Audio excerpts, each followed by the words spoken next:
Abra a sua Bíblia aí no Evangelho de Lucas, Evangelista Lucas, capítulo 6. Nós vamos ler do verso 12 até o 14, amém? Lucas, capítulo 6, versículo 12 em diante. Irmãos, hoje eu vou ser mais rápido na leitura, para a gente poder ganhar tempo, amém? Então, capítulo 6, versículo 12 até o 14 diz assim: E aconteceu que naqueles dias, subindo ao monte a orar, e passou a noite em oração a Deus. Jesus subiu no monte e foi orar, irmão. Passou a noite orando. E quando já era dia, chamou a si os seus discípulos e escolheu 12 deles, a quem também deu o nome de apóstolos. Versículo 14: Simão, ao qual também chamou Pedro. Então, versículo 14, Simão, ao qual também chamou Pedro. Aí tem a leitura aqui, e André, seu irmão, Tiago e João, e vem a leitura dos 12 discípulos, mas hoje nós vamos falar sobre Simão, né, ao qual também chamou Pedro. Nós já oramos, os irmãos podem se assentar. Hoje nós não vamos cantar, nós vamos já entrar no texto da palavra. Amém, irmãos? 12 discípulos. Nós já estamos aqui numa série de vários discípulos que nós já falamos de Mateus, nós já falamos de Natanael, que era Bartolomeu, nós falamos de Filipe, falamos de André, falamos de Simão, o Zelote, e falamos também, a última terça, o pastor Ciro falou sobre o discípulo Tomé. Hoje então, deu quantos discípulos? Hoje é o 7º ou 8º? Faz as contas aí, irmão. Mateus, Natanael, André, Filipe, Simão Zelote e Tomé. Foi 6. Agora nós estamos... Judas Iscariotes, nós esquecemos. Judas, nós falamos 1h10 de Judas. Então hoje é o 8º. Então estamos no 8º discípulo e o discípulo que nós vamos falar hoje é Pedro. Esse discípulo, irmão, ele tem algumas características. Ele é um discípulo que é intenso. Em tudo que ele faz, ele é um discípulo intenso. Você já conheceu pessoas intensas? Pessoa que para ela é tudo ou nada, pessoa que fala assim, vamos lá, vamos fazer um lava-jato. Ele vem, ele mete a mão na massa, e ele não precisa, ele pode ver alguma coisa, ele está fazendo. Se acontece alguma coisa, ele já vai, já é pronto, chamado proativo, né? E ele é vibrante. E ser intenso, muito intenso, chega a ser ruim. E pouco intenso também não é legal. Mas na medida certa, é muito bom. Uma pessoa que é proativa, uma pessoa que é intensa. E existe, agora se a gente for demasiadamente intenso, a gente se torna também taxativo demais, fica meio complicado. Todos nós, irmãos, temos um temperamento. Eu não sei em qual você se encaixa, mas tem o temperamento chamado colérico, tem o temperamento chamado sanguíneo, né? A gente tem o temperamento melancólico e também tem o temperamento fleumático. Pedro é um que tem, normalmente, a ciência pode e nos fala que cada um de nós podemos ter os 4 temperamentos. Um 20%, outro 30%, nunca é igual, mas sempre um vai predominar, é um predominante. No caso de Pedro, ele é colérico e sanguíneo. O sanguíneo é aquele que sobe o sangue, já viu alguém falar assim, supitou o sangue, o cara ferveu o sangue na hora, ele faz coisas erradas, ele faz coisas que, sem pensar, ele simplesmente sobe o sangue nele e ele descarrega. Você já conheceu pessoas assim? Então ele é algo colérico é aquele que pensa para falar. O sanguíneo não, é aquele que fala sem pensar. Ele toma as atitudes sem pensar. E Pedro é essa pessoa, intensa, né? Pedro, ele tem momentos de ápice, de lá no alto, e momentos lá no fundo, né? Então a gente tem esse Pedro. Mas mesmo tendo momentos baixos, Jesus não abre mão de Pedro. Mesmo tendo momentos lá de baixa, de afundar, Jesus não abre mão desse discípulo.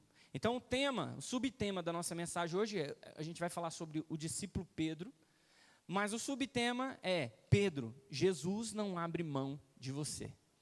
Pedro, Jesus não abre mão de você. E toda vez que nós ministramos a palavra, nós tentamos nos ver no texto, nos colocar no lugar do discípulo. Porque cada discípulo desse apresenta características que eu e você temos, ou que devemos ter, ou que nós não devemos ter. Mas hoje nós vamos estudar um pouquinho sobre Pedro e olhar as características de Pedro, e que eu e você, no caso, eu estou falando por mim, porque quando a gente ministra a palavra, primeiro a palavra é ministrada a nós. Primeiro a palavra falou comigo. Primeiro a palavra me tocou. E normalmente quando nós falamos, o discipulado, isso aqui é um discipulado, irmão. Não precisa ter como que eles falam? Uma célula na sua casa, fazer um discipulado. Não, isso aqui é um discipulado, onde nós estamos sentados para aprender. Não é assim? E o discipulado é interessante que o discipulado tem um sinônimo, é mudança. Mudança em quem fala e mudança em quem ouve. Mudança em quem fala é que para mim falar eu preciso viver o que eu estou falando. E mudança em quem ouve é porque quando você ouve, você vai colocar em prática aquilo que você está ouvindo. Então é sempre mudança, mudança em quem fala e mudança em quem ouve. Isso é o sinônimo do que nós estamos fazendo, do discipulado. E o evangelho, ele é medido por quê? Ele é medido pelo dinheiro que eu tenho na minha conta, o evangelho é quantas igrejas que eu abri, o evangelho é o carro que eu ando, o evangelho é o grupo que eu coordeno, não. O evangelho é a quantidade de discípulos que você faz. O que mede o evangelho, quando você chegar no céu, o que vai medir a sua coroa, é a quantidade de discípulos que você vai fazer. Porque o Senhor falou e deixou bem claro, Ele falou assim: ide e fazeis discípulo. Pastor, nós estávamos numa conversa domingo, e ele falando para mim que a palavra cristão aparece poucas vezes na Bíblia. É um termo, cristão, o significado era para diferenciar algumas pessoas que seguiam Cristo, mas o significado era pequenos cristos. Esta palavra não é utilizada na palavra. O que nós precisamos falar assim, eu sou um cristão, não, você vai falar assim, eu sou um discípulo de Jesus. Discípulo de Jesus, você está entendendo? Ele é o mestre e nós somos discípulos, é isso. E o que um discípulo faz? O que ele produz? Produz discípulos. E é por isso que nós vamos ser medidos. Amém, irmãos? Vamos acompanhar. Primeiro, Pedro, ele é alguém que tem dúvidas. Talvez você veio hoje com dúvida para cá. Talvez você abra a sua Bíblia e vai ler e você tem dúvida. Talvez você ouve aqui o pastor pregar, ou os irmãos falar alguma coisa e você tem dúvida. Não tem problema ter dúvida. Isso é bom ter dúvida. Em Mateus, no capítulo 15, no verso 15 e 16, diz assim: e Pedro, tomando a palavra, disse-lhe: explica-nos esta parábola, Jesus. Aí Jesus, porém, disse: até vós mesmos estáis ainda sem entender. Ou seja, quem estava sentado com ele, que era discípulo, tinha dúvida. Imagina quem estava ouvindo, né? Ele, em Mateus capítulo 18, versículo 21 e 22, diz assim: então Pedro, aproximando dele, disse: Senhor, até quantas vezes pecará meu irmão contra mim, e eu lhe perdoarei? Ele sempre tem dúvidas. Ele quer saber quantas vezes ele precisa perdoar. Ele quer entender melhor da palavra. Em João, no Evangelho de João, capítulo 13, versículo 24, diz assim: então Simão, Pedro, fez sinal a este, para que perguntasse quem era aquele que ele falava. Ou seja, ele sempre tinha dúvida, e ele não tinha medo de perguntar. O problema nosso é que, às vezes, nós estamos dentro de uma sala de aula, o professor passa a matéria, ninguém levanta a mão, ninguém fala nada. Ou seja, quem não levanta e quem não se pronuncia, quer dizer que entendeu a matéria. E o professor pode cobrar a matéria, porque você não perguntou nada, você não tem dúvida. Quem não levanta a mão não tem dúvida, compreendeu? E quando você não pergunta para o pastor ou para alguém que você não entendeu, Deus anota o tique lá, sabe, o checklist, que ele dá aquele tiquezinho. Você ouviu a palavra. Você ouviu a palavra, quer dizer que você entendeu. Mas Pedro não. Pedro é aquele que pergunta, que questiona, ele não tem medo, ele quer aprender, você está entendendo? E é isso. Então, nós vamos ver na Bíblia, quando a gente abre a Bíblia, a gente tem 4 evangelhos, ainda tem Atos dos Apóstolos, que fala muito sobre Pedro, ainda tem as cartas de Pedro.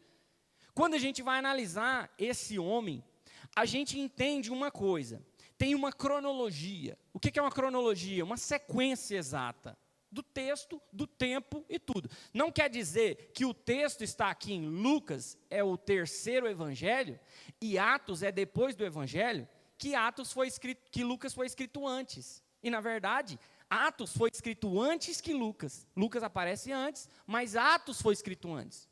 Para você entender, Atos dos Apóstolos foi quando Lucas teve um encontro com Paulo, e Paulo já estava para ser morto na prisão. Ele falou assim: o que será de mim, Paulo? Ele falou assim: então vai escrever um evangelho genuíno, um evangelho histórico. Você vai escrever. Mas nisso ele já tinha escrito Atos dos Apóstolos, ele tinha escrito a história de Pedro, até o capítulo 12 de Atos fala de Pedro, dos apóstolos, e a partir do capítulo 13 começa a falar de Paulo, até o final do livro, fala de Paulo. Então ele já tinha escrito. Aí agora ele vai começar a escrever o evangelho. Você vê que a ordem, então, na Bíblia, cronologicamente, ela pode estar fora da ordem. Mas eu venho dizer para você que nós vamos avaliar 2 encontros de Pedro com Jesus. E nós estamos aqui para aprender hoje, é um culto de mentoria, um culto para a gente aprender, de aprendizado. Então, o primeiro encontro que a gente vai entender dentro da Bíblia está em João. Se você quiser anotar, se você não quiser anotar, irmãos, depois você puxa no YouTube, você pega todas as citações lá. E se você quiser, vai prestando atenção. João, capítulo 1, versículo 41 e 42. Diz assim, o texto, o primeiro encontro que Jesus teve com Simão. Diz assim, este achou primeiro o seu irmão Simão e disse-lhe: achamos o Messias, que traduzido é o Cristo, e levou-o a Jesus. E olhando Jesus para ele, disse: tu és Simão, filho de Jonas, tu serás chamado Cefas, que quer dizer Pedro. O primeiro encontro que Cristo tem com ele, quem proporciona esse encontro é André. É o seu irmão. O seu irmão encontra Cristo e ele vai para casa correndo e fala: Pedro, Simão, não fala Pedro, ele fala Simão. Está bem claro no texto, seu irmão Simão. Ele chega: Simão, eu encontrei o Messias, eu encontrei o Cristo, eu encontrei aquele de quem o profeta Isaías fala. O Cristo vivo está encarnado, ele está aqui. Vamos lá para você ver. Então André leva Pedro, irmãos, vamos segurar aqui a onda, porque nós vamos aprender. Ele leva Simão até Jesus, e quando Jesus, o texto é bem claro, e levou-o a Jesus, e olhando Jesus para ele, presta atenção, Jesus fez o que primeiro? Já chegou falando? Não, Jesus olhou para ele, e essa expressão vai caminhar com Pedro até bem longe. Essa expressão vai caminhar. Você vai entender, quando nós formos falando, que Jesus olhando para ele, é o que Pedro está gravado na sua memória.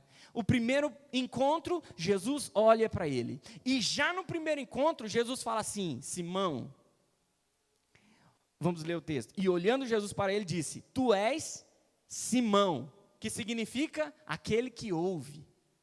Tu és aquele que ouve, filho de Jonas. Jonas é Ionã em grego, é Ionã em hebraico. Traduzido para o grego, significa pomba, ou pombo, tá? Ionã, Jonas, significa pombo. Você és aquele que ouve, filho da pomba. Tu serás chamado Petros. Petros em grego, Cefas significa Petros em grego, e em português, traduzindo para a nossa linguagem que vem do latim, é Pedro.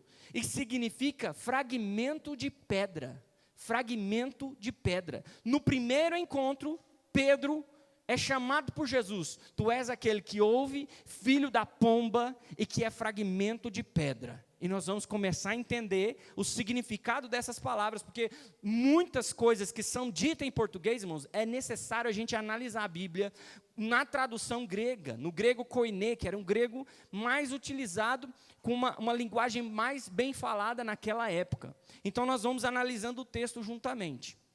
Então, a primeira vez que Jesus vai ter um encontro com Pedro, o seu irmão é que leva Pedro, e leva Pedro até Jesus, e quando ele leva a primeira vez, ele muda o seu nome. O primeiro encontro com ele, Jesus vai mudar a sua identidade.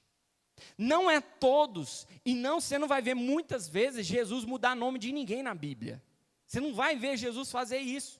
Mas aqui a gente relembra uma passagem bíblica aonde Moisés separa um príncipe, um principal. Quando você vê príncipe dentro da Bíblia, significa principal, tá? A sinagoga não tinha príncipe, tinha principal.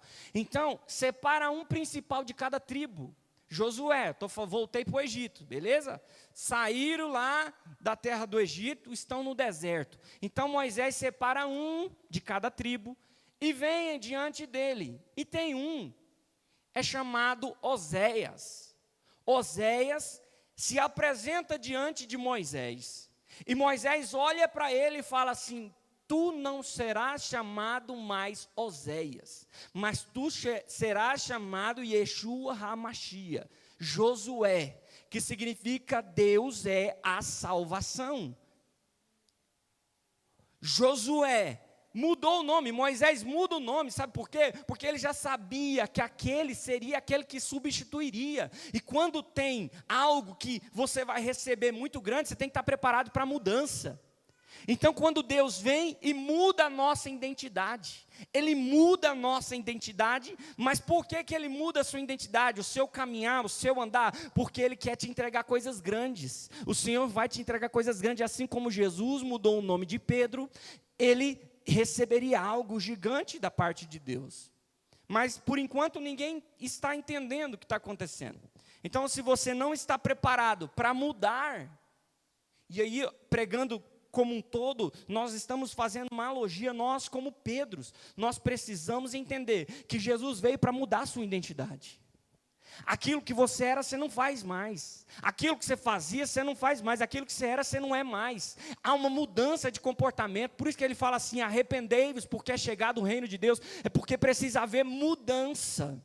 Mudança de nome, mudança de identidade. É isso que Jesus está falando, irmão. Aí Jesus olha para Pedro e diz: você é Simão, filho de Jonas, mas eu estou mudando o teu nome. Mas o meu nome é judaico, Senhor. Simeão é um nome judaico. Ele fala: você não está entendendo, eu vou colocar o nome de você, de Petros, de Pedro, porque você não vai ser só aquele que vai liderar uma igreja para judeus, você vai ser aquele que vai liderar uma igreja para os gentios também, porque hoje você não entende por que está acontecendo essa mudança na sua vida, todo esse reboliço na sua vida, mas o Senhor já viu você lá na frente, e o Senhor quer fazer de você uma nova identidade, o Senhor está te preparando.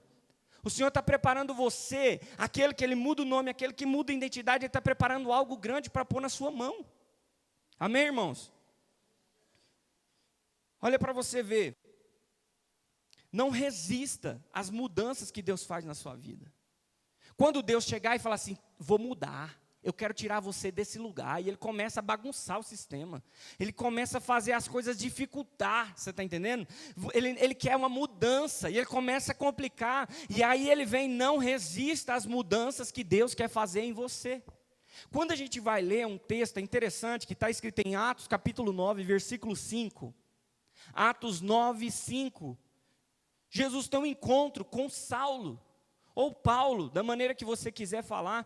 Ele tem um encontro no caminho para Damasco, aonde ele cai com uma cegueira, e Jesus diz para ele assim: para de recalcitrar contra os meus aguilhões. Por que Jesus falou isso para Paulo? Presta atenção, irmãos, tem que prestar atenção, porque senão você não entende.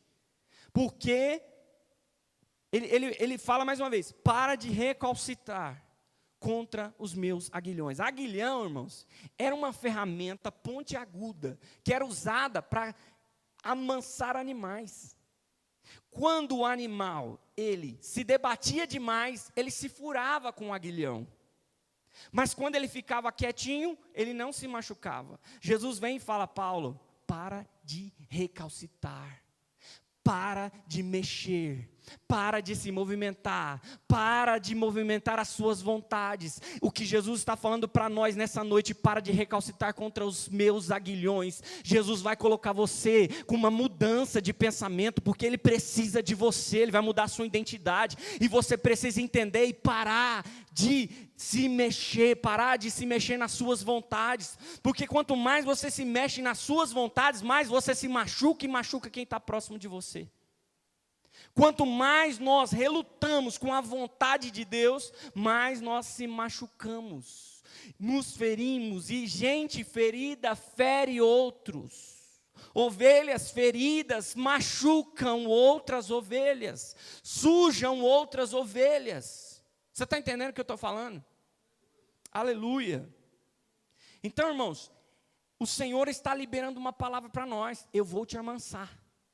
Eu vou te amansar. Jesus está aqui e está liberando uma palavra para nós: não recalcita contra os meus aguilhões. Aleluia. Há uma mudança no seu nome. Jesus mudou o seu nome, mudou sua identidade. Você precisa entender. Você precisa entender que algo maior está por chegar. Amém, irmãos? Jesus não chama Pedro ali nesse primeiro encontro. Tem o primeiro encontro, ele encontra e fala: ó, mudei seu nome. Está mudado. Aqui tem um vago, tem um espaço, uma lacuna. De repente vai ter um segundo encontro. Está em João. Esse segundo encontro acontece, vamos ler aqui. Primeiro, irmão, qual era a profissão de Pedro? A profissão de Pedro? Pescador. Em João 1:44, está falando assim: e Filipe era de Betsaida, cidade de André e de Pedro. Ou seja, então nós sabemos que a cidade de Pedro era Betsaida. Betsaida significa Bet, casa, saida, peixe. Casa de peixe. Casa de pescador.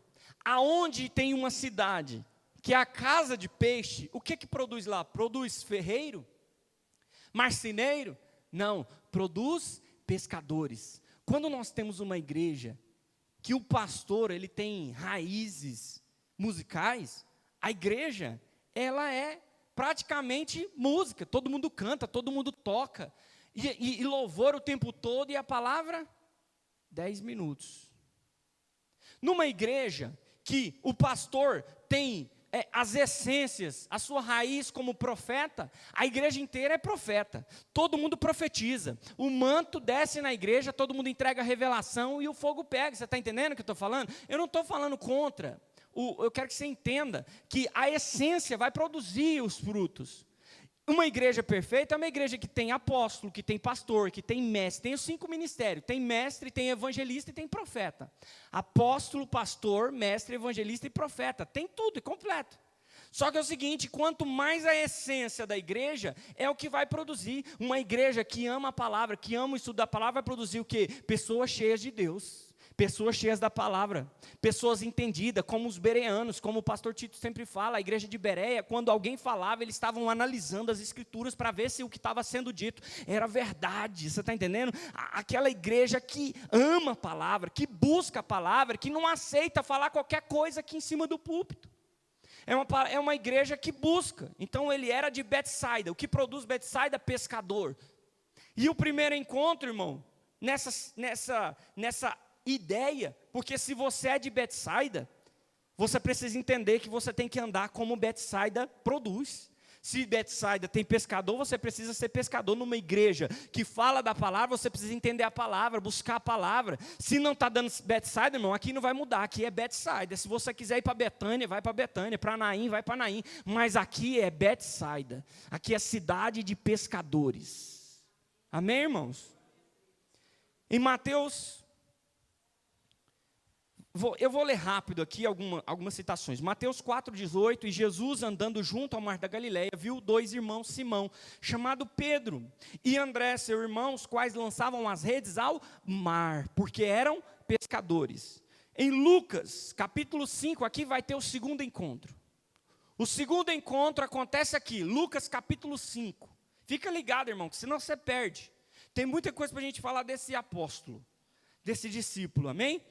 Lucas capítulo 5, versículo 1 diz assim: E aconteceu que, apertando a multidão, para ouvir a palavra de Deus, estava ele junto ao lago de Genezaré, e viu estar 2 barcos junto à praia do lago, 2 barcos, e os pescadores, havendo descido deles, estavam lavando as redes, e entrando num dos barcos, que era o de Pedro. Tem algumas traduções que vai falar Simão, mas a minha tradução fala que é Pedro. Por que Pedro? Porque Deus já mudou o nome no primeiro encontro. Aqui já é Pedro e fala assim, que era o de Pedro. Pediu-lhe que afastasse um pouco da terra. E assentando-se ensinava do barco a multidão.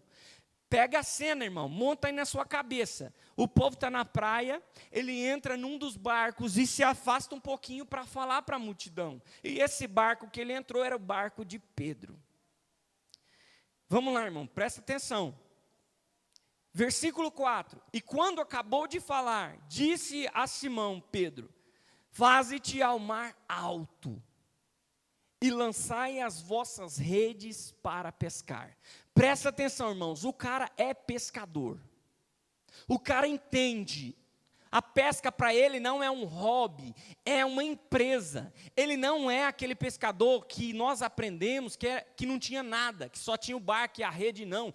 Ele era um cara que o negócio da família, ele tinha casa grande em Cafarnaum. Quando você vai estudar, até hoje existe a casa de Pedro em Cafarnaum. Ela tinha 2 andares, não é andar igual o nosso aqui. O primeiro andar é um andar para o térreo. Ele é afundado, porque o calor era tão alto que eles mantinham os mantimentos, as coisas, tudo nesse andar de baixo. E é uma casa que tem 9 cômodos. Se você for hoje no lago de Genezaré, em Cafarnaum, você vai achar esta casa. Então ele não era alguém que não tinha nada, ele não era um pé rapado, ele era um cara que tinha muita coisa, ele era um empresário, ele era casado. Nós vamos avaliar aqui, mas só para você entender. O que acontece é que Jesus fala, vamos para o mar alto. Ele é pescador, ele tem experiência. Ele poderia muito bem falar, eu pesquei a noite toda, eu não vou. Eu sei que não pega peixe de dia, porque é de noite que o cardume sobe, devido à alta temperatura de dia. Não vai, eles vão para o profundo. Então de noite é onde eles sobem, e de noite é a hora que a gente pesca. Mas ele não falou nada, sabe por quê? Porque ele teve um primeiro encontro com Jesus. E no primeiro encontro, ele viu que Jesus era o Cristo, que Jesus era o Messias, e testemunharam dele, tem palavra, vai ter texto aqui, que a palavra vai dizer que Pedro olhava com os olhos fitados em Jesus, admirando Jesus. Então ele conhecia Jesus. Quando Jesus entra, ele vai sem falar nada. Ele falou para ir, nós vamos. Aí o que deixa mais feliz, eu gosto de ler esse texto. Lucas 5,5 diz assim: E respondendo Simão, disse-lhe, mestre, reconhecendo quem ele era, mestre, havendo trabalhado toda a noite, nada apanhamos, mas sobre a tua palavra eu vou lançar as redes. Sobre a tua palavra eu vou lançar as redes. É mesmo sabendo que não tem peixe ali, é mesmo sabendo que era inútil fazer o que ele estava fazendo, que era um esforço tremendo para nada, mas ele falou sobre a tua palavra. E quando nós colocamos a palavra de Jesus como nosso fundamento, qual que é o significado de fé? Fé é um firme fundamento das coisas que não se vê. Quem é o fundamento da igreja? Quem é a pedra angular? É Cristo. Quando a sua fé está em Cristo, você tem um fundamento. Então sobre o fundamento de Cristo você joga e as coisas acontecem. É sobre a palavra de Jesus que você faz e as coisas acontecem. Quando Jesus fala joga, você joga. Você está entendendo? Então ele joga, e fazendo assim colheram uma grande quantidade de peixe, rompiam-se-lhe as redes, e ele fez sinal para os companheiros que estavam no outro barco, provavelmente Tiago e João, que era filho de Zebedeu, e nós vamos falar nos próximos discípulos tá? Nós vamos falar sobre eles também. Então eles vieram no outro barco para que fosse ajudar, e foram enchendo ambos os barcos de tal maneira que quase iam a pique, quase afundaram os barcos de tanto peixe. E vendo isso, Simão Pedro prostrou-se aos pés de Jesus, dizendo: Senhor, ausenta de mim, que sou um homem pecador. Quando nós reconhecemos que nós somos pecadores, nós precisamos nos prostrar diante do Senhor, nós precisamos se humilhar diante do Senhor, nós precisamos nos render, e Ele fala assim: Senhor, eu sou pecador, afasta de mim, porque o Senhor é mestre, e eu sou pecador, mas Jesus veio para Ele, para transformar a vida. Você está entendendo? Jesus veio para transformar vidas, é para essas pessoas que Jesus veio, é para mim e para você que somos pecadores. Aleluia, e fizeram o sinal então, e vendo Simão prostrou, no versículo 9, pois que o espanto se apoderara dele e de todos os que eles estavam por causa da pesca de peixe que havia feito, e de igual modo também Tiago e João, filhos de Zebedeu, que eram companheiros de Simão. E disse Jesus a Simão: não temas, de agora em diante serás pescador de homens. Serás pescador de homens. O Senhor fez uma promessa para ele aqui, em Lucas capítulo 5, versículo 10. E levando os barcos para a terra, deixaram tudo e o seguiram. Deixaram tudo, deixaram o barco, deixaram os peixes e deixaram as redes. Mas agora eles receberam nas suas mãos uma rede espiritual. Uma rede que é o que eu e você temos na mão hoje. É a rede que o Senhor te deu na sua mão. E você está recalcitrando contra os aguilhões de Jesus. Jesus está falando: eu chamei você para fazer discípulo. Foi para isso que eu te chamei, Pedro. Foi para isso, foi para pescar almas. Não foi para pescar homens. Ou não foi para pescar peixes, mas foi para pescar almas. Serão pescadores de almas. Aleluia. Nesse segundo encontro, Pedro já conhece Jesus. E mesmo conhecendo do negócio de pesca, mesmo conhecendo, ele não recalcitou contra Cristo. Ele simplesmente deixou Cristo guiá-lo. Jesus falou: vai, ele foi.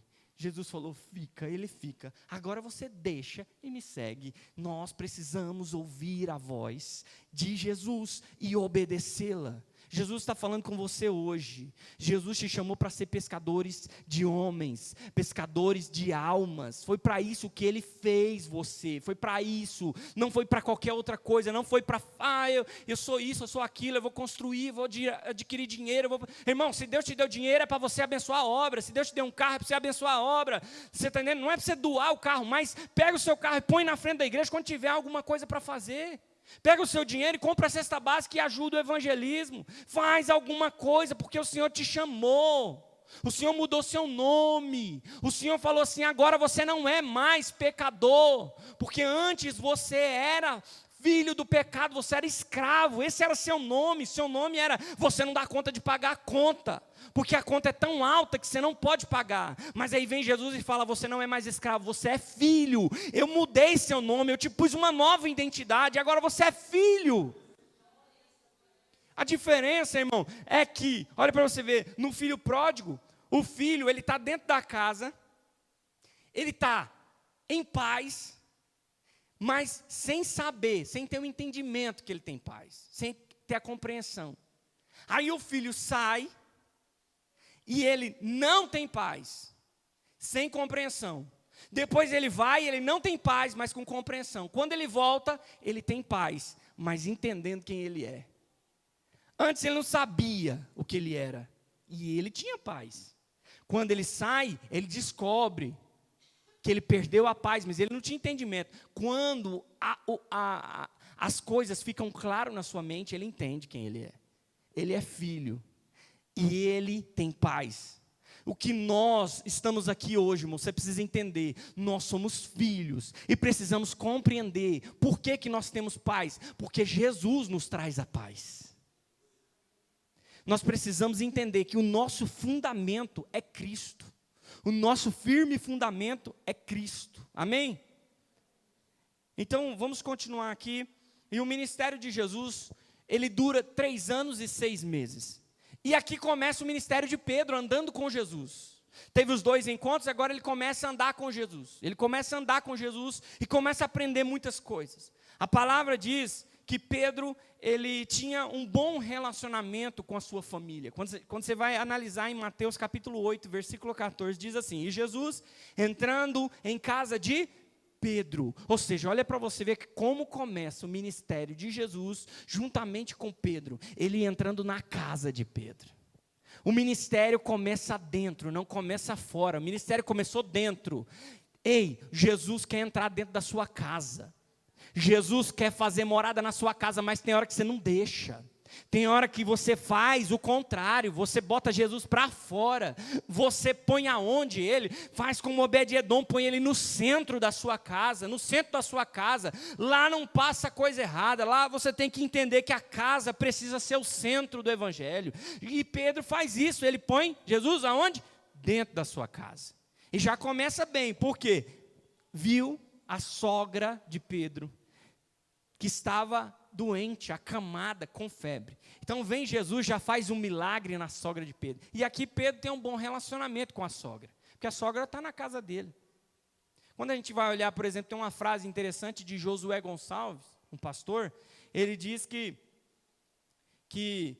quem não honra a sogra, cospe no útero que gerou a sua bênção. Quem não honra a sogra, cospe no útero que gerou a sua bênção. Você precisa mostrar honra. Você precisa tratar bem, você está entendendo? Evangelho é isso, mas o evangelho não é só bonitinho, não. Eu venho, põe a gravatinha e vejo aqui. Não, você precisa transmitir o que você vive. Você precisa ter bom relacionamento. É assim que funciona, irmão. Ele era casado. Em 1 Coríntios, capítulo 9, versículo 5, diz assim: não temos nós direito de levar conosco uma esposa crente, como também os demais apóstolos e os irmãos do Senhor e as Cefas? Ou seja, aqui está tendo um relato de que os apóstolos tinham uma esposa, e de que Pedro tinha uma esposa, e que nas viagens missionárias eles levavam suas esposas. Vocês leram ou não?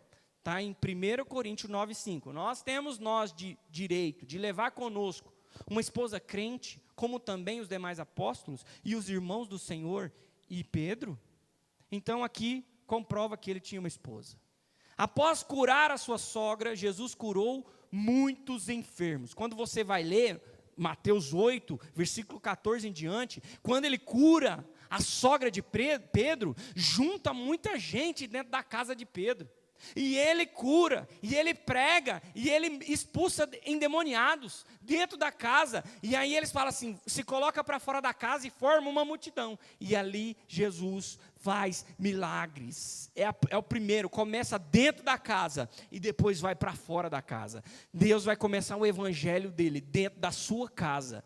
Não adianta essa noite falar assim, eu vou fazer a obra fora, mas dentro de casa é tudo bagunçado. Não, o Senhor vai transformar primeiro o seu lar. O seu lar precisa ser resgatado, o seu relacionamento precisa ser resgatado, sua família precisa ser resgatada, porque o Senhor, Ele é um Deus que começa dentro, Ele vai começar a boa obra dentro, para depois você começar a transbordar aquilo que está dentro. A gente só transborda aquilo que a gente está cheio, é assim que funciona, amém, irmãos? Vamos lá, tem 3 momentos íntimos que Pedro vai viver. Pedro vai ter 3 momentos íntimos, aonde tem 12 discípulos, 12, andando com Jesus, vivendo com Jesus, vendo o coxo se levantar, paralítico andar, aonde você vê, eles vê, os 12 vê, a multiplicação, levantando, a pesca maravilhosa, e aí você começa a entender, os 12 vivendo tudo aquilo juntos, todos os 12, levantava cesto, descia cesto, via endemoniado sair, você está entendendo? Eles viam um milagre, mas aí vem Jesus e fala assim, espera aí, vai ter momento agora, que eu vou chamar vocês aqui, ó, escolher os 3, Pedro, Tiago e João. Pedro, Tiago e João, vocês vão viver coisas que os outros não vão viver. 9 dos 12 não vão viver, mas vocês 3 vão. Por quê? Porque eu quero formar vocês líderes. E a liderança tem salas de intimidade. O líder precisa passar por essas salas. E aí nós vamos avaliar. Primeiro ambiente de intimidade que esses três vão viver é a ressurreição. Ele está em Marcos capítulo 5, versículo 22. Eu vou ler o texto aqui rapidinho. E eis que chegou um dos principais da sinagoga, por nome Jairo, e vendo, prostrou-se aos seus pés, e rogava-lhe muito, dizendo: minha filha está à morte, rogo de que venhas e lhe impõe as mãos, para que sare e viva. E foi com ele, e seguiu uma grande multidão que apertava. Presta atenção, um dos principais da sinagoga, chamado Jairo, fala: minha filha, talita cumi, ela está doente, próximo de morrer, eu preciso que o Senhor vá comigo e ressuscita ela. Ressuscita não, porque ela não estava morta, mas que cure ela. Jairo vem e suplica aos pés de Cristo: cura minha filha. Ele vem e fala: cura a minha filha. E aí Jesus fala: então vamos. E eles estão indo, estão caminhando, os 12 discípulos e mais Jesus. Presta atenção, irmão, não perca não, fica ligado aqui.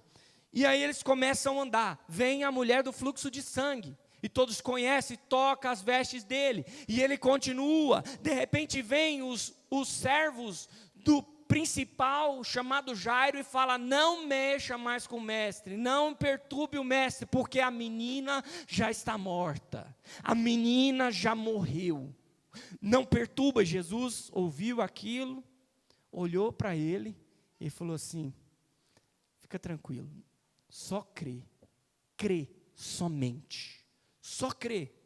Jesus deu essa palavra e continuaram. E aí quando você vai analisar o versículo 35 de Marcos capítulo 5, versículo 35 diz assim: estando ele ainda falando, chegaram alguns dos principais da sinagoga que disseram: a tua filha está morta, para que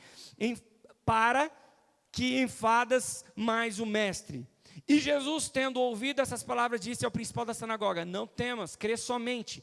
E não permitiu que alguém o seguisse, a não ser Pedro, Tiago e João, o seu irmão. Eles vão, Jesus entra dentro da sala. Quando entra dentro da casa, tem as mulheres chamadas carpideiras. Carpideiras são pessoas pagas para chorar. Tem gente que chora junto com você, porque eles têm um dever com você. Porque uma vez você deu alguma coisa, você fez alguma coisa por eles. Por isso que eles choram. São pessoas que admiram você, mas não amam você. Eles choram porque são pagos para chorar. Você está entendendo? Existe esse tipo de pessoa, mas eu libero uma palavra hoje, que Deus vai fazer um limpa de carpideiras de perto de você, porque perto de você precisa ter pessoas que te amam, pessoas que querem o seu bem, mesmo que ele aponte o dedo na sua cara e fala a verdade para você, mas ele fala: eu estou contigo e eu não abro mão de você, eu falo, mas eu te amo, eu estou contigo. É diferente da pessoa que te admira, porque quando acontece qualquer probleminha, ela pega descendo, ela vaza, você está entendendo? E quando Jesus falou não, aí todo mundo falou: ela está morta, e todo mundo fazendo uma ceninha, chorando dentro da casa. Jesus fala: não, ela só está dormindo. Aí elas começam a rir. Olha para você ver como, quem está chorando começa a rir. Como que funciona isso? E aí você entende, Jesus sobe, e vem os três. Os três estão participando de um ambiente diferenciado, um ambiente da ressurreição. E voltando para o lado espiritual, Jesus chama a menina e a menina volta à vida. A menina já estava gelada, a menina estava morta. Jesus ressuscita a menina, e Pedro, Tiago e João. Eu vou falar mais de Pedro. E Pedro está presente nesse ambiente, o ambiente da ressurreição. Um ambiente onde traz vida, onde não tem vida. Jesus está falando: você vai ser líder, e você precisa ver que quando a minha palavra é direcionada à vida naquilo que está morto, sonhos vão ressuscitar, coisas vão surgir do nada. Você está entendendo? Porque vocês vão fazer obras maiores do que eu estou fazendo. Vocês vão fazer obras maiores do que eu estou fazendo. E ele era bem claro, o ambiente da ressurreição, somente 3 estavam, somente 3. Tem o segundo ambiente, irmão, o segundo ambiente de intimidade, aonde tem essa sala da liderança, aonde o Senhor está preparando eles. E o Senhor está preparando eles. O ambiente está em Mateus capítulo 17, versículo de 1 a 6. Diz assim: 6 dias depois, tomou Jesus consigo a Pedro e a Tiago e a João, seu irmão, e os conduziu em particular a um monte, um alto monte, e transfigurou-se diante deles. E transfigurou-se diante deles, e o seu rosto resplandeceu como o sol, e as suas vestes se tornaram brancas como a luz. Aleluia! Ei, irmão, presta atenção, esse ambiente está também em Marcos 9, 2 a 8, e em Lucas 9, 28 a 35. Em Lucas, está começando a falar sobre isso no versículo 28. Mas antes, um pouquinho, sabe o que está acontecendo? Jesus vira para todo mundo e fala assim: eu sou o pão da vida, que desceu do céu. Ele está falando uma analogia ao Egito, quando o Senhor fez descer o pão do céu, quando desceu o maná, para que eles alimentassem. Jesus está falando assim: ei, aquele que comer do meu corpo e beber do meu sangue, esse será salvo e terá parte comigo. E o povo começa a falar assim: esse cara é louco, ele está doido, como isso? Comer da carne dele? E ele começa e continua: esse é o seguinte, eu sou o pão da vida que desceu do céu. Aleluia, eu sou o pão da vida que desceu. Aí o povo começa a querer apedrejar ele, ele fica distante. E aí começa, irmãos, alguns discípulos vazar na braquiara. Começa a sair fora, você está entendendo? E aí, irmãos, vem Jesus e fala assim: é necessário que vocês três veja algo diferente. Então ele dá sequência no texto, e ele pega os três e leva para o alto monte. Além de ouvir, eu vou mostrar para você, Pedro. Além de você ouvir que eu sou o pão da vida, que eu sou o Filho de Deus, eu quero que você veja com seus próprios olhos. Moisés falou: eu quero ver a glória de Deus, eu quero ver a glória de Deus, e ele foi transportado, irmão. Você não está entendendo o que esse texto está aqui não. Quando nós chegar no céu ele vai explicar para nós, mas há uma transfiguração, e o rosto de Jesus resplandecia como o sol. Alguém consegue ficar olhando para o sol, irmão? Ninguém consegue ficar olho nu no sol, porque Jesus tem uma glória, que é refletida, a glória de Deus no rosto, na face de Jesus. Está escrito em Filipenses, está escrito em 1 Coríntios também. Então você vai avaliar, você tem que entender, Jesus está se revelando para Pedro: Pedro, eu sou o pão da vida, mas olha aqui, eu também sou a glória de Deus. Você está me vendo, Pedro? Eu sou a glória. E ele resplandecia com vestido branco, irmão, era diferenciado. E além disso, o texto continua dizendo que apareceu ali também Elias e Moisés junto no monte da transfiguração. E aí Pedro fica doido, Pedro fica assim: caramba, eu vou fazer uma tenda para cada um aqui, porque Pedro, na cabeça dele ainda, ele achava que o reino de Deus era aqui. E Jesus fala para ele: não, eu vou mostrar para você o reino, eu vou mostrar para você a glória. Eu estou te mostrando, Pedro, mesmo que você seja falho, mesmo que você não entenda ainda hoje o que vai acontecer, eu estou mostrando a glória, eu estou te preparando o ambiente da transfiguração. É um ambiente onde tem particularidade, tem intimidade com Jesus. E quando você tem intimidade com Jesus, você vive algo diferente, coisas que os outros não vivem, coisas que os 9 não estão preparados, porque se eles vissem, eles fugiriam. Se eles vissem a glória de Deus, eles iam vazar, eles iam diminuir, eles iam ficar com medo, assim como o povo no pé do monte ficou com medo. E ele falou assim: ó, ei, Moisés, sobe você, fala você, nós estamos com medo. Você está entendendo? Por quê? Porque não pode, um pastor, por exemplo, ele não pode se abrir com qualquer tipo de irmão, porque o irmão não está preparado para ouvir o que o pastor tem para falar. Mas tem alguém no meio das ovelhas que não são ovelhinhas. Esse alguém é que o pastor vai se abrir, vai conversar. Você está entendendo? Nós vamos caminhar aqui, você vai entender. Vamos caminhando aqui. Esse foi o segundo ambiente. Nossa, irmão, passa muito rápido. O terceiro ambiente é um ambiente da angústia. Em Mateus capítulo 26, versículo 36 até o 40 diz assim. Mateus 26, do 36 ao 40 diz assim: então Jesus foi com seus discípulos para um lugar chamado Getsêmani, e disse-lhe, presta atenção, irmão, Jesus foi com seus discípulos para o Getsêmani, e disse-lhe: sentem-se aqui enquanto vou ali orar. Levando consigo Pedro e os 2 filhos de Zebedeu, começou a entristecer-se e a angustiar-se. Disse-lhes então: a minha alma está profundamente triste, numa tristeza mortal. Jesus está falando isso para os 12 discípulos? Não. Jesus está falando isso para 3. Não é todo mundo que está preparado para ouvir o que eu tenho para falar. O que Jesus tinha para falar, os outros 9 não estavam preparados. Só os 3, e sabe que, continuando o texto, Jesus fala assim, ó, fiquem aqui e vigiem comigo, e ora comigo. Você está entendendo quem está pedindo para oração? Quem está pedindo oração aqui? É Jesus. Jesus virou para os 3, virou para Pedro e falou: Pedro, ora comigo, Pedro, porque eu estou angustiado. E ele está mostrando para Pedro: Pedro, eu estou te treinando, Pedro, sabe por quê? Porque eu sou Deus, e eu estou angustiado. Vai ter momento que você, como líder da igreja, vai se angustiar. Você, pastor, vai se angustiar. Não se abra com qualquer um, mas, eu estou falando para você, assim como o Pai é comigo, o Pai também vai ser contigo, Pedro. Jesus está ensinando em 3 ambientes: no ambiente da ressurreição, no ambiente da transfiguração e no ambiente da angústia. Ele está ensinando a Pedro. Amém, irmãos? Dentre os 12, Jesus disse assim: você é o meu Pedro. Você é quem eu escolhi, você é Petros, você é o Simão, aquele que ouve, o filho da pomba. Você está entendendo o que está acontecendo aqui?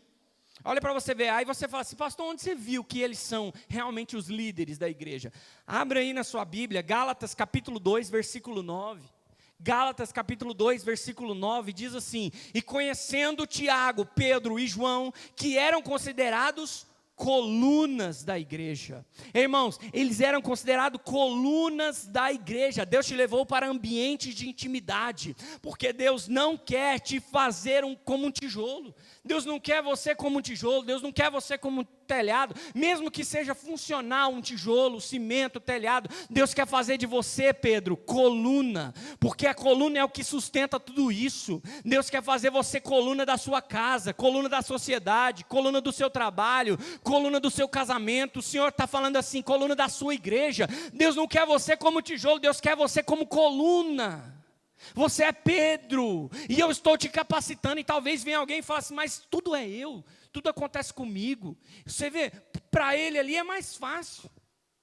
Não, porque para o Tito as coisas é muito mais fácil.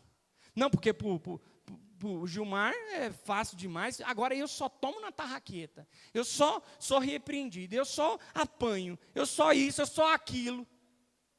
Mas é porque Deus está dando algo poderoso na sua mão. Deus está colocando você, está te treinando, está moendo você, para que quando chegar o momento certo, Deus vai te honrar. Aleluia. Você está entendendo, irmão? Muitas vezes você não compreende, não é porque que eu apanho o outro, não. O cara lá é mais bem sucedido que eu estou sofrendo. Deus está te enfiando um aguilhão, irmão. Deus está colocando um aguilhãozinho até você... Não, peraí, opa, aqui é o caminho. Aqui é o caminho. Aí você vem desviando e realmente... Vem Jesus e Deus está te colocando, porque Ele tem projeto na sua vida. E o projeto que Deus tem na sua vida, Ele não abre mão de você, Pedro. Ele não abre mão de você, Pedro, mesmo com as suas falhas, mesmo sendo pecador. Ele não abre mão de você, aleluia. Em Mateus capítulo 26, versículo 36 a 40... Ele fala assim, do 38, a minha alma está profundamente triste, numa tristeza mortal. Fique aqui e vigia comigo. Indo um pouco mais adiante, prostrou-se o rosto em terra e orou: meu pai, se for possível, afasta de mim esse cálice, contudo, não seja como eu quero, mas sim como tu queres. Jesus está orando ao Pai, fala assim: se possível, afasta o cálice, mas faça a tua vontade. Então ele volta aos discípulos e encontra eles dormindo. Diz o texto no versículo 40, vocês não puderam vigiar comigo nem por 1 hora? Perguntou ele a Pedro. Olha para você ver, tem 3. Tiago está babando, João está roncando, Jesus vem, chama a atenção só de Pedro. Aí Pedro falou: se fosse aquele mimimi, os crentes Nutella, ele ia falar assim: cara, só eu, só pega no meu pé, que isso, larga eu. Mas tem muito isso, irmão. Enquanto o seu líder pega no seu pé, porque ele ainda acredita em você. Ele ainda tem planos com você. Olha para você ver, quando o pastor não começar mais a ligar para você, quando ele não mandar mensagem para você, por que você faltou na igreja, porque ele já desistiu de você. Mas enquanto ele está pegando no seu pé, porque ele acredita em você. Você está entendendo? Aleluia. Agora é difícil dar glória, é complicado, mas Jesus chama a atenção de Pedro. Tem um ambiente, além desses três, tem um ambiente que ninguém vai acessar. Nem João, nem Tiago, nem Felipe, nem André, nem Natanael, nem Mateus, ninguém vai acessar, nem Simão, nem Judas, só Pedro. E está escrito em Mateus capítulo 14, versículo 25 em diante, diz assim: mas à quarta vigília da noite, dirigiu-se Jesus para eles, andando por cima do mar. E os discípulos, vendo-o andando sobre o mar, assustaram-se, dizendo: é um fantasma, e gritaram com medo. E Jesus, porém, lhes falou logo, dizendo: tem de bom ânimo, sou eu, não temais. Aí vem, e respondendo Pedro, porque Pedro está aqui, só de olho. Aí o povo começa a ficar com medo e gritar. Quando Jesus fala: sou eu, não fica com medo, ele olha e fala: ih, peraí, essa voz eu conheço. E eu já tenho experiência com essa voz, eu já vi ele brilhar, o rosto dele brilhar, eu sei que é ele. Então ele vira para Jesus no 28 e fala assim: Senhor, se és tu, mande-me ir ter contigo por cima das águas. Aí a palavra de Jesus fala assim: ei Pedro, você vai acessar um lugar que você nunca acessou e que ninguém acessou. Então come here Pedro, vem Pedro. E aí ele vem, e Pedro sai do irmão e anda sobre as águas. É uma coisa tremenda que ninguém vai acessar esse ambiente. É um ambiente da fé. É um ambiente onde a gente olha para o alvo e acredita que eu posso todas as coisas naquele que me fortalece. Você não está entendendo, irmão? Alguém pode dizer: mas Pedro afundou. Mas Pedro afundou. E aí eu digo para você: e daí, irmão? É melhor afundar e ter a experiência de andar sobre as águas do que ficar dentro do barco. Aleluia. Para de criticar, irmãos, quem tentou. Você nunca tenta nada, você nunca tentou nada. Para de criticar quem tenta fazer alguma coisa. É interessante, biblicamente só sei de duas pessoas que fez isso. Primeiro Jesus, e o segundo é Pedro. Ele começa, o texto continua e diz assim no versículo 30, mas sentindo vento forte, teve medo e começando a ir para o fundo. Presta atenção, irmão, o cara é pescador. Você acha que ele sabia nadar ou não? Sabia nadar, irmão, mas ele estava afundando, ele estava afogando. Sabe por quê? Ele está afundando e afogando porque o medo te paralisa. O medo tira de você o seu dom, aquilo que você sabe fazer, você não consegue fazer porque você está com medo, você está paralisado, você está travado. Tem muita gente aqui que tem talento, que está aqui, o Senhor está escondendo talento. Por quê? Porque está com medo, sabe fazer, mas não faz. Não, mas tem outro que sabe fazer melhor, tem outro que não sei o que, irmão, para com isso, tenta, vai para frente, você está entendendo? A gente tem que tentar fazer as coisas, e no tentar, irmãos, acontece duas coisas, você só é tempo jogado fora se você não aprende nada. Você pode tentar todas as vezes e frustrar todas, mas todas vai ter uma história, todas vai ter uma tentativa, e vai conseguir alguma coisa, você está entendendo? Santos Dumont tentou fazer o avião quantas vezes? Como que é o nome do avião, do primeiro avião? 14, irmão, presta atenção, 14, foi o 14 que foi dar certo. Os 13 morreram alguns, né, pastor Tito? Eu não sei se morreu ninguém não, mas eu sei que foi 14, irmão. Presta atenção, a gente não faz as coisas começar e funcionar assim não. Quando eu comecei a pregar, não prego bem, mas quando eu comecei a pregar era horrível. Dava dó dos irmãos. Não era de mim não, dava dó dos irmãos, eu ficava com dó. A primeira pregação minha, eu preparei e falei: vou falar muito. Deu 7 minutos. 7 minutos, contado e cronometrado, e ainda repeti várias coisas. Então, irmãos, o que acontece? Tudo tem um começo. O Senhor quer fazer de você, Pedro. O Senhor quer trabalhar na sua vida, Pedro. Você vai andar sobre as águas, vai acessar lugar que ninguém acessou. Por quê? Porque você quer, você acredita em Deus, você crê em Jesus, crê na palavra dEle. Ele mudou seu nome, você agora é filho, você está entendendo? E você agora é pedra. E Jesus ainda vem, entrega para ele e fala: a partir de ti, eu farei a minha igreja. Não é sobre Pedro, é a partir dele. Ele vai começar. Ele vai ser o apóstolo que vai liderar a igreja. Oh, maravilhoso. Isso é muito bom, irmão. Pedro tem revelação. Presta atenção. João capítulo 6, versículo 60. João 6,60 diz assim: muitos, pois, dos seus discípulos, ouvindo isso, disseram: duro é este discurso. Quem que pode ouvir esse discurso seu, Jesus? Jesus está discursando lá, metendo. Ó, nesse dia Jesus estava estilo Pedro. Estava bem forte. Aí os discípulos viram para ele e falam assim: nossa, Jesus, que sermão pesado. Aí Jesus continua e fala assim, no versículo 66, desde então, muitos dos seus discípulos tornaram para trás, e já não andavam com ele. Ou seja, Jesus está pregando, presta atenção, irmão, Jesus está pregando, aí muitos que estavam como discípulo, foi saindo fora, falando: não vou seguir mais ele não. Que é isso? Que discurso é esse? Ele está pregando, está pesado. E eles começaram a sair, aí os discípulos dele, os 12, falou. E aí você olha para o 67, versículo 67. Então disse Jesus aos 12: quereis vós também se retirar? Olha para você ver, a igreja está perdendo adepto, está perdendo os crentes. Jesus está pregando, Jesus é o pastor. A igreja está perdendo os crentes, está saindo da igreja. Normalmente o pastor faz o quê? Apazigua, né? Não vai não, ovelha, fica aqui. Jesus não, Jesus fala assim, ó, pode ir. E vocês que estão aqui, se vocês quiserem ir também, pode ir também, vaza. O discurso é reto, é direto. Jesus está falando, irmão, não é eu, é a palavra. Talvez, nossa, que Jesus bravo. Irmão, o céu é estreito, o céu não é de qualquer jeito não. O céu não é de qualquer jeito, é para quem quer. Quem não quer, infelizmente, irmão, está aqui à toa, está aqui, não está se enquadrando, não está encaixando. Jesus está falando: ei, eu estou com um aguilhão, se você quer seguir, pega a sua cruz e me segue. Eu não vou seguir você, é você que vai me seguir, entendeu? O evangelho é isso, o evangelho é renúncia. O evangelho não é bem bom não, irmão, o evangelho é renúncia, é isso que ele está falando. E aí, olha para você ver, aí no 68, então aí Simão falou: peraí, Jesus, calma.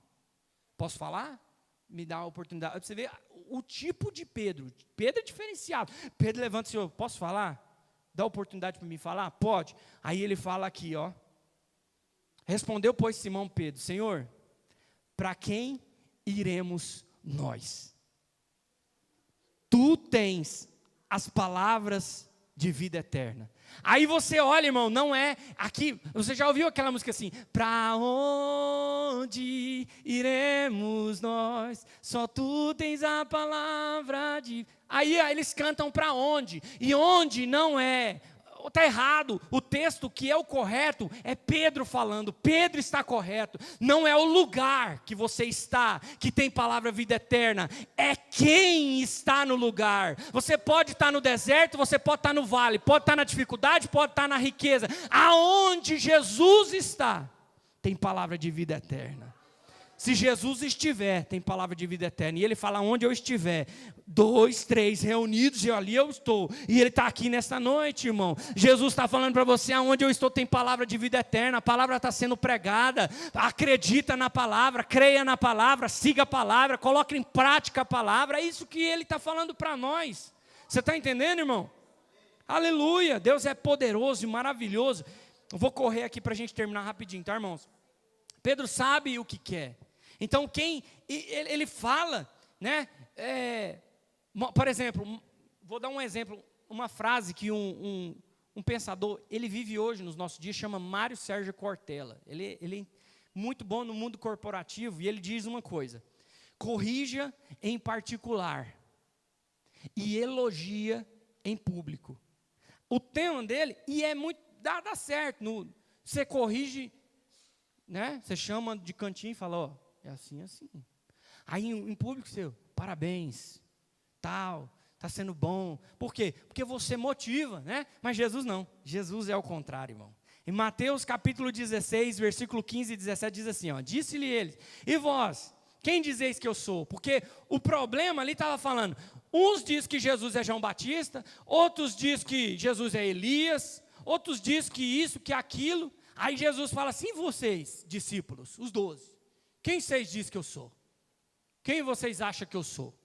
Aí vem Simão Pedro e responde: tu és o Cristo, o Filho do Deus vivo. Olha esse Pedro, irmão, esse Pedro é diferenciado. Ele vem, ele fala na cara, mas aí Jesus fala assim, Jesus respondendo disse: bem-aventurado és tu, Simão Bar-Jonas. Bar significa filho, filho de Jonas, filho da pomba. Ei, tu que ouves, filho da pomba, porque tu não revelou a carne e o sangue, mas o meu Pai que está no céu te revelou. Você não falou isso da sua boca para fora, foi revelado. Você está entendendo? E aí, continua, irmão. Por quê? Porque aqui ele está liberando uma palavra do céu e falando: Jesus, tu és o Filho de Deus e papapá e tal. Aí continuando, irmão, nós lemos, continuando no 16, nós paramos no 17. No 21, 16, 21 diz assim, ó: desde então começou Jesus a mostrar aos seus discípulos que convinha ir a Jerusalém e padecer muitas coisas dos anciãos e dos principais dos sacerdotes e dos escribas e ser morto. Jesus está falando assim, na continuação do texto, depois que ele fala: ei Jonas, Deus te usou, é isso mesmo, eu sou filho de Deus, mas é necessário que eu morra, é necessário que eu padeça. Aí na continuação, Pedro vem e fala no 22, ele diz assim: e Pedro tomando a parte, presta atenção no texto, aos detalhes. Pedro falou: ei Jesus, cheguei, vou trocar uma ideia aqui com o senhor. Tomou ele à parte, no 22, Pedro, tomando a parte, começou a repreendê-lo. Olha que sem noção, Pedro está repreendendo Jesus. A palavra que está falando, irmão, começou a repreendê-lo dizendo: Senhor, tem compaixão de ti, de modo nenhum te acontecerá essas coisas. Aí, 23, ele porém, voltando-se, Pedro saiu do particular com Jesus e voltou. Aí o texto diz assim, disse a Pedro, Jesus esperou ele voltar e falou assim: ei Pedro, para trás de mim, Satanás. Aí falou: não Jesus, no particular não, demônio, sai demônio, para trás de mim, Satanás. Ele repreendeu ele em público. O povo, os discípulos ficou olhando para ele assim e falou assim: Jesus está pegando pesado com Pedro. Está pegando pesado, mas é porque não viu o que Pedro falou. Mas sabe o que acontece, irmão? É que o diabo já estava enxergando o que Jesus estava fazendo com Pedro. Jesus estava separando Pedro para ser o líder da igreja, para ser a coluna da igreja, e o diabo sabia disso, e o diabo, ele se aproveita. Você está entendendo o que eu estou falando? Mas olha para você ver, aí você vai ler em Lucas, presta atenção, Lucas capítulo 22, versículo 31 e 32, diz assim: disse também o Senhor, Jesus falando: Simão, Simão, eis que Satanás vos pediu para cirandar como trigo. Diabo pediu para cirandar a sua vida, Simão, mas eu roguei por ti, para que a tua fé não se desfaleça, e tu, quando te converteres, confirma os teus irmãos. Presta atenção, até agora Pedro não era convertido, andando com Jesus, caminhando com Jesus, mas ele não tinha recebido a conversão. Você está entendendo? Dava lugar para o diabo. Tem muita gente que dá lugar para o diabo. Dá ou não dá, irmão? Não entende o que o projeto do reino, o reino é. O reino não é aqui. Aqui não é o reino. Você não tem que ser próspero aqui, não é isso. O reino não é dinheiro, o reino não é moeda. Quem quis moeda morreu. Quem quis trocar Jesus por moeda, você sabe quem foi, que nós já pregamos aqui. Ei, o reino é muito claro. O reino é fazer discípulo. Eu chamei você para ser pescador de almas. Pescador de almas. Você está entendendo, irmão? Então vem Jesus e fala: ó, o diabo pediu, mas como eu tenho um projeto na sua vida, eu tenho um plano na sua vida, eu orei ao Pai, roguei para que você não seja complexo, a sua fé não seja abalada. Ei, irmão, será que Jesus está rogando por nós? Será que o Espírito Santo está cuidando de você? Tem um plano na sua vida? Tem um plano na sua vida, o Espírito Santo tem um plano na sua vida. Você acha que você está aqui à toa? Você acha que você foi movido à toa para estar aqui ouvindo essa palavra? Não, Jesus tem um plano na sua vida, ainda que você não está convertido totalmente, porque a palavra de domingo falou, você precisa estar inteiramente, inteiro, de coração inteiro. O reino de Deus, irmão, não é comida nem bebida. O reino de Deus é um reino espiritual. Nós estamos aqui atrás de bênçãos espirituais. É isso que a gente tem que correr atrás. E Jesus está falando: você é projeto meu, Pedrão. Você é projeto meu. Irmãos, 9:12. Temos aqui algumas passagens. Eu vou falar bem rapidinho aqui para a gente não ter que falar de Pedro na terça que vem, porque a gente terminar essa série mais rápido. Então eu vou usar só um pouquinho do tempo, mas espero que se você tiver algum compromisso, irmão, pode ir, porque eu estou sem educação e continuando, mas se você quiser pode ir, mas eu vou continuar. E você depois acompanha na live do YouTube sem problema nenhum. Irmãos, continuando, em João capítulo 13, versículos 6 a 9, aqui diz o seguinte: quando se aproximou Simão Pedro, e lhe perguntou, vais lavar o meu pé, Senhor? Aqui depois da santa ceia, da última ceia, aí vem Jesus, pega a toalhinha, pega a bacia, pega a água e fala assim, eu vou lavar o pé de todo mundo, dos 12. Por quê? Porque Jesus está ensinando. Para ser grande no reino dele, precisa ser pequeno. Você está entendendo? Será exaltado aquele que se humilhar. Então Jesus fala assim, vocês têm que ser servo. Assim como eu estou sendo servo aqui, vocês precisam fazer isso. E ele vem ensinar. E ele chega em Pedro e fala assim, eu preciso lavar seu pé. Aí Pedro fala assim, não, no versículo, só para você acompanhar aí, vamos ler aqui, no versículo 7, ele diz assim, do versículo 6, vai lavar os meus pés, Senhor? Jesus respondeu, o que eu faço, você não compreende agora, mas vai entender depois. Então Pedro disse, o Senhor nunca lavará os meus pés. Aqui eu aprendo uma coisa, nunca diga nunca, porque no versículo 8 ele diz, o Senhor nunca lavará os meus pés, e no 9 ele diz, então Pedro lhe falou, Senhor, não somente os pés, lava tudo, lava por completo. Ou seja, irmão, a gente tem que entender que Pedro é esse cara sanguíneo, é esse cara que está tudo ou nada, você entendeu? Nunca vai lavar, Senhor, ele é aquele cara explosivo, é aquele cara diferenciado. Aí de repente Jesus falou, se eu não lavar, você não tem parte. Você não entende agora, mas vai entender. Ele falou, então lava tudo. Aí vem Jesus explicar, não, vocês já são limpos, só vou lavar o pé mesmo, está tranquilo. E, irmãos, é tão interessante esse Pedro. Vamos continuar. Pedro, ele lá em João, capítulo 18, versículo 10 e 11, diz assim, Simão Pedro, que trazia uma espada, tirou e feriu o servo do sumo sacerdote, decepando a sua orelha direita. O nome daquele servo era Malco, mas Jesus disse a Pedro, põe a tua espada na bainha. Não beberei eu o cálice que o meu pai me deu? Ou seja, irmão, ele falou assim, Pedrão, não é com faca, Pedro, não é com faca, mas você ainda não entende, você vai entender. Aí continuando, irmão, olha as passagens que Pedro nos apresenta, ele estava andando armado, e em nenhum momento Jesus desarmou ele. Você acha que Jesus não sabia que ele estava com uma peixeira na bainha? A peixeira, espada ou facão, eu não sei o que ele estava andando, eu sei que ele estava armado, e ele não era convertido, você está entendendo? Porque Jesus falou, mas Jesus em nenhum momento falou assim, ei, tira essa espada. Não, porque Jesus não quer nada à força, ele veio com uma nova proposta, uma nova aliança. A lei antiga força as pessoas a cumprir, Jesus não, Jesus quer transformar sua mente, o renovar da mente, para que as coisas sejam natural. O processo de santificação vai ser algo natural, vai ser uma coisa que você vai fazer sem ver, porque o Espírito Santo vai te guiar no caminho, você está entendendo? Aí Jesus não faz isso, e continua, vamos continuar, o tanto que é interessante, ele é diferenciado. Mateus 26, 33 a 35 diz assim, Pedro respondeu, ainda que todos te abandonem, eu nunca te abandonarei. Respondeu Jesus, asseguro-lhe que ainda esta noite, antes que o galo cante, 3 vezes você vai me negar. Galo aqui, irmão, não é ave, não é galinha nem galo. Existe uma palavra no grego chamada galiuns. Galiuns. Galiuns era uma trombeta romana que tocava. Na Palestina não tinha esse tipo de animal, porque era um animal considerado imundo, ok? Para o judeu, galinha é imundo, não podia ter lá, não tinha esse tipo de animal lá. Então tinha uma trombeta que tocava, para os guardas romanos fazer a troca de turno. Você está entendendo? Beleza. A trombeta iria tocar 3 vezes, e ele ia negar Jesus 3 vezes. E aí, para você acompanhar isso, está escrito em Lucas 22, e você lê tudo. Mas o versículo 61 e 62 eu vou ler. E virando-se o Senhor, olhou para Pedro.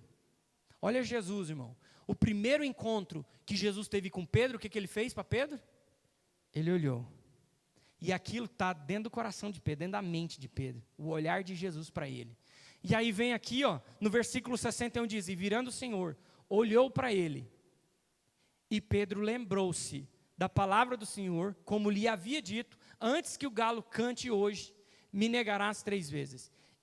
Versículo 62, e saindo Pedro para fora, chorou amargamente. Pensa um cara que é explosivo, que é sanguíneo, que é colérico, pensa um cara desse falando assim, cara, eu traí Jesus, eu neguei Jesus, eu quebrei o plano com ele, eu traí ele.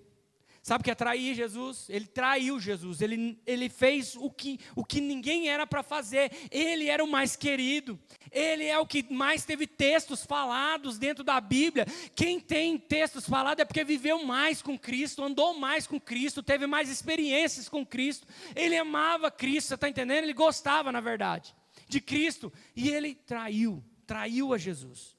E aí, irmãos, quando Jesus, nesse ambiente, Pedro sumiu. Ele estava acompanhando Jesus, ele traiu Jesus, viu Jesus, Jesus olhou para ele e aquela imagem ficou na cabeça dele. E aí, irmãos, Jesus é crucificado.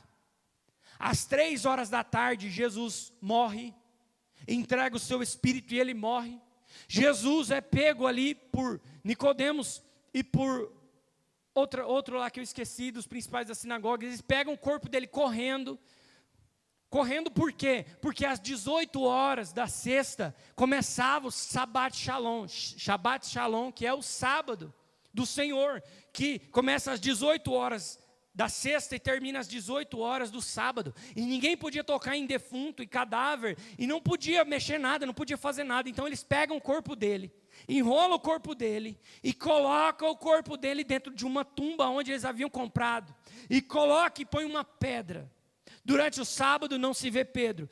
Pedro está angustiado. Pedro provavelmente está atormentado, porque ele é explosivo, ele é sanguíneo. E ele está pensando isso na cabeça dele. Eu traí Jesus, eu neguei, o projeto era esse. Jesus falou para mim que tinha um sonho comigo. Jesus falou para mim que eu ia ser a pedra, que a igreja seria sobre mim. E ele tinha recebido todas essas palavras do próprio Cristo. E ele estava atormentado. Quando pensa que não, irmãos, no domingo de manhã, 2 mulheres, Maria Madalena e Maria, mãe de Tiago Menor, eles vão com especiarias até a porta do túmulo, e quando chega na porta do túmulo, a pedra já está arrastada, e tem um jovem assentado em cima, um anjo assentado com roupas brancas, e vira para eles, e é interessante que o texto diz assim, Marcos 16, versículo 1-7, diz assim, e passado o sábado, Maria Madalena e Maria, mãe de Tiago, Salomé, compraram aromas para irem ungí-lo, e no primeiro dia da semana, no domingo, foram ao sepulcro de manhã cedo, ao nascer do sol, e diziam umas às outras,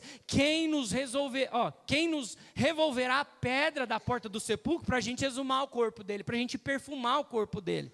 E aí, olhando, viram que a pedra já estava removida, e era ela muito grande. E entrando no sepulcro, viram um jovem assentado à direita, vestido com uma roupa comprida, branca, e ficaram espantadas. Ele, porém, disse-lhes, não vos assusteis, buscais a Jesus Nazareno, que foi crucificado, já ressuscitou, não está aqui, eis aqui o lugar aonde o puseram, mas ide, dizei aos discípulos e a Pedro, dizei aos discípulos e a Pedro, que ele vai adiante de vós para a Galileia, ali o vereis como ele vos disse. A mensagem é essa, eu te cobrei, Pedro, eu te cobrei em público, mas o projeto ainda está de pé, Pedro, o projeto ainda está de pé, eu te amo, Pedro, você está entendendo? Fala para os discípulos, mas fala para Pedro que eu ainda acredito nele, eu quero ainda ter um projeto com ele, eu te comprei no Getsemane, ele fala, irmãos, eu te cobrei no Getsemane, eu te expus na frente de todo mundo, eu te expus, falei que você era usado, falei que você cortou, que você não era convertido, mas eu ainda tenho planos para você, você está entendendo? Eu ainda vou te honrar no meio de todo mundo. Diz a Pedro que eu continuo investindo nele. Pastor, mas eu pequei. pastor, mas eu fiz isso, mas Jesus está falando ainda para você, eu ainda te amo, eu ainda tenho planos com você. Você pecou hoje, pecou no seu pensamento, pecou, mas eu ainda te amo, eu ainda tenho planos para você. Ei Pedro, você está aqui como Pedro do Senhor, Jesus te ama, aleluia. Desse momento, irmão, Pedro, ele vai correndo para o sepulcro, vê lá, realmente não está lá, ele fica todo assim alvoroçado, mas ele volta a praticar as mesmas coisas que ele praticava. Ele volta a fazer o quê? Ele voltou para a pesca. Lá em João capítulo 21, tem uma outra pesca. Primeiro, irmão, em Lucas 5 tem a pesca maravilhosa. Em João 21 tem a pesca milagrosa. Presta atenção, nessa pesca milagrosa estão eles lá pescando. Eles estão pescando e de repente estão a 200 metros do barranco da praia, eles estão a 200 metros e eles começam a pescar e não está pescando nada. Nada de novo. Alguém da praia grita, ei! Do lado direito do barco, pode jogar. Aí eles jogaram. E diz a palavra que pescaram 153 grandes peixes. 153 grandes peixes. Quando Pedro vê aquilo, ele fala, não, está se repetindo tudo de novo. Eu conheço, só um tem o poder sobre a terra, céu e mar, e o nome dele é Jesus Cristo. É Jesus Cristo.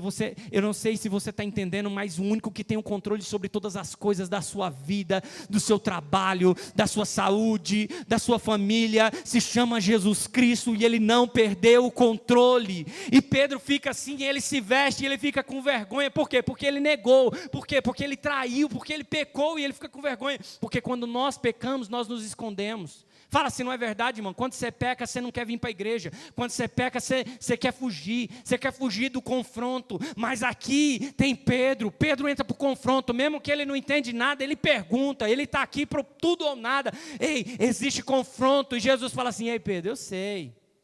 Vem aqui, Pedro. Vem aqui. Aí ele fala, ó, tá vendo aqui? Aí eles saem para a praia, chega na praia, tem peixe e pão assado. Aí Jesus fala para eles então não sabiam que era Jesus.